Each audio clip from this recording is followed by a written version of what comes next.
Yo, what's going on guys, Arekkz here and welcome back to another Destiny 2 video. And in today's video, I want to talk about something I haven't had a chance to cover yet, something that people have been asking for since pretty much day one of Destiny 1, and that is in-game clan support. So far, we've taken an in-depth look at weapons, subclasses, gear, new gameplay systems, new places we'll be exploring, and much, much more. But clan support is something I want to dive a little bit deeper on. How does clan support work in game? What are clan rewards? How do clans work with the new guided game system? And a few extra bits of information as well. So if you do enjoy this video and you do find it helpful, then a like would be super appreciated. Comment down below if you have any questions, and also let me know if you guys are already part of a clan or whether these new changes will convince you to make or join one. Now to begin with, let's start at the top. Up until now, clans have always existed outside the game. You can make clans on Bungie.net, you can link them with your account, and your clan tag will show up in-game next to your name. But that is really all there is to it. If someone wants to join, they then need to send you a request via the website or the app, which, let's be honest, is not the most user-friendly experience.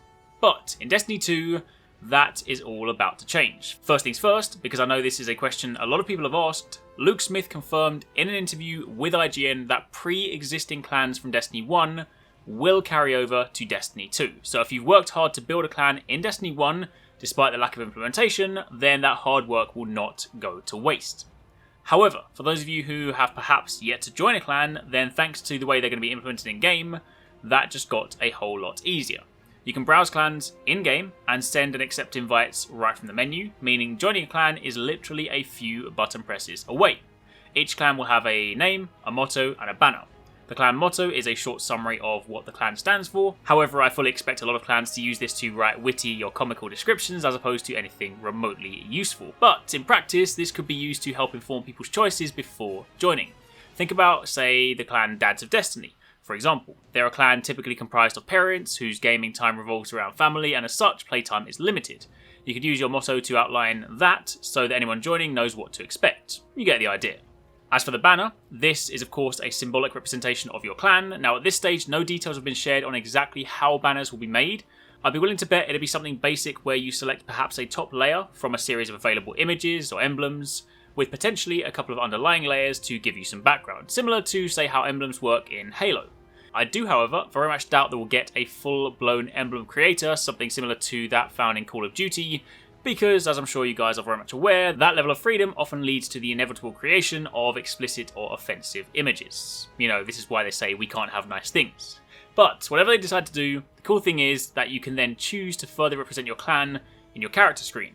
Again, at this stage, we don't actually know what this does, but right down here, below your class item where your artifact used to be, is a clan banner slot. This could be something like when you load into a Crucible match. If you were the one holding the banner at the beginning, perhaps if you have a clan banner equipped, it'll instead display that as opposed to the default one. Or perhaps it's an actual in-game item you can place whilst doing, say, PvE activities to generate bonus clan reputation.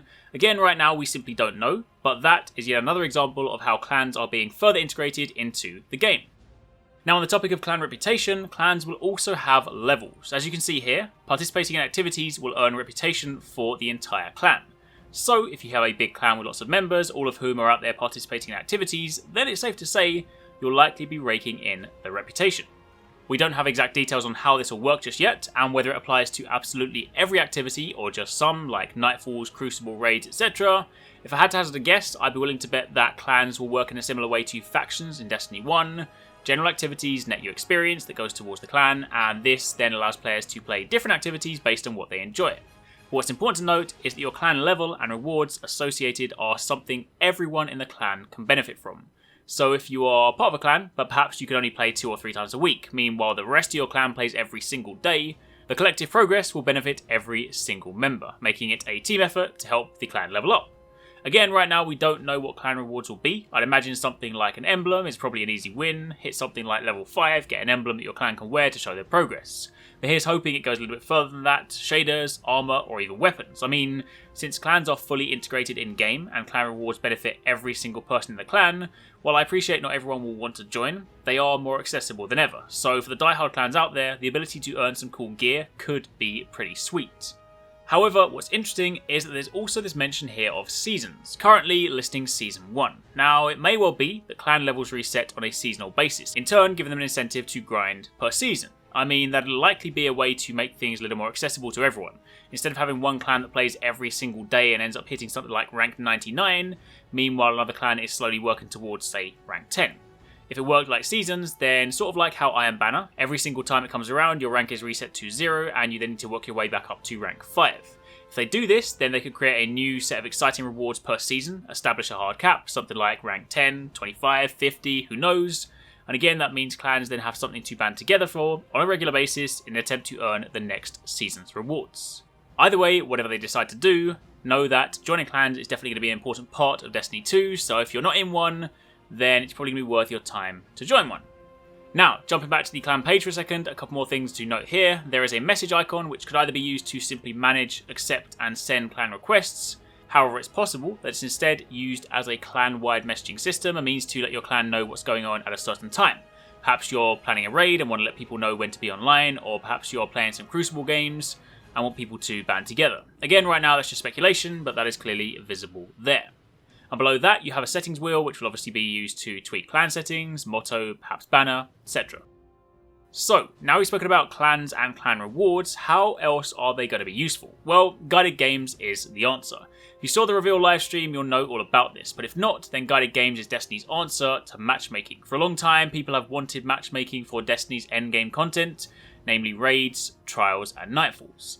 Bungie's decision to not include that was simply down to the fact that throwing 3 or 6 random people into some of the hardest content in the game can often result in unpleasant gaming experiences. Other games have done it in the past. I mean, even World of Warcraft introduced a system, and while the outcomes might not always be good, it's still nice to have the option. However, Bungie decided to go one step further. Guided games is a way for clans to help out on the matchmaking front. So when you go into some of the hardest content, you'll be presented with a menu that looks a little something like this. You can of course just enter the activity as you always would if you have a team ready to go, but there are also the options to go in as either a seeker or a guide. A seeker, quite simply, is someone looking for a team. So if you want to raid, but you don't have a team, then you would select this option.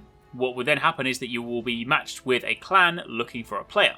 You'll see their clan banner pop up and their motto, and if they sound good to you, then you can accept it and you'll be partied up. The idea behind this is that if you are in a clan and you play together, then you are more likely to help create a positive experience and also more likely to be well coordinated, which is something that is very important in those endgame activities. Of course, conversely, if you are a group getting ready to raid and one of your team members drops out for some reason, you can then go into the activity as a guide, and then the single seeker will be matched with you. Something I do want to call out, however, is this mention of a Nightfall pass. Now, I'm going to imagine there'll also be passes for, say, raids and trials, but in this situation you can see that when the player selects to be a seeker, it states the Nightfall pass is required and that they have 10 remaining. Bungie haven't said what this is just yet, but if I had to hazard a guess, I'd be willing to bet it's a system they put in place to prevent trolling. Let's say, for example, on a weekly basis you are given 10 tickets per activity, and entering either as a guide or a seeker will then cost one of these tickets. If either party, the seeker or the guide, decides to then be a troll or provide a bad experience for the rest, maybe the seeker comes in purposefully to try and have the raid team wipe or something like that, whatever it may be, if this then costs them a ticket, there's only so many times they'll be able to do this before they are locked out. However, if this is the case, then the question people are probably going to ask is, does that mean I can only try 10 times a week? What if each attempt fails? Or what if the team disbands? Or what if I just want to play all week long with more parties? Well, perhaps the solution to that would simply be that successfully completing an activity with a team, either as a guide or a seeker, then rewards you with additional tickets, a means to allow you to keep playing like this. So if you do play as a good teammate and use the system as it was intended, then you can carry on doing so. But if you don't, then you might find yourself waiting out. However, right now, that is just speculation. That's just my thoughts based on what seems to make most sense. Bungie haven't said exactly what it's for, but that seems like the most logical conclusion. Now, finally, the last thing I want to talk about very quickly is something that isn't directly related to clans. It's actually something I forgot to mention in my Explorable Worlds video I did the other day, where I spoke about the planets, the activities, and everything else that we'll be getting up to in the world. During the social space scene on the farm, there is a segment where a Guardian goes to send an invite. What I wanted to call out here is that the player limit in the social space, the farm, has been upped. In the top corner you can see the player limit for the space. In Destiny 1, the tower, or any other social space for that matter, supported 16 players, whereas Destiny 2 supports 26. And since the farm is the only social space this time round, that should mean things are a lot more lively and the place just feels more busy, more alive, which is going to be pretty cool. But either way, that is pretty much it. That is everything you need to know about clans and clan rewards in Destiny 2. We're now super close to E3. As a reminder, I will be out there myself recording some Destiny 2 PC gameplay for you guys, so this will be your first chance to see what the game looks like running in 4K 60 FPS, so stay tuned for that, and I'll also hopefully have a chance to check out the Arekkz Strider at the same time. Another thing worth mentioning, especially with all the news coming around the corner, if you guys do want a place to chat about Destiny 2, or other games for that matter, I do have a Discord which I've linked down below. We chat about loads of different games there, but there is a Destiny channel for any of you guys looking to discuss stuff, and as mentioned, with all the information coming next week in the press conferences and all the gameplay, then I'm sure it's going to be pretty active. So for those of you that do want to join, talk about games, then the link is down below. But anyway, thank you very much for watching. If you enjoyed the video, don't forget to drop a like down below. Take it easy. Catch you next time. Peace out.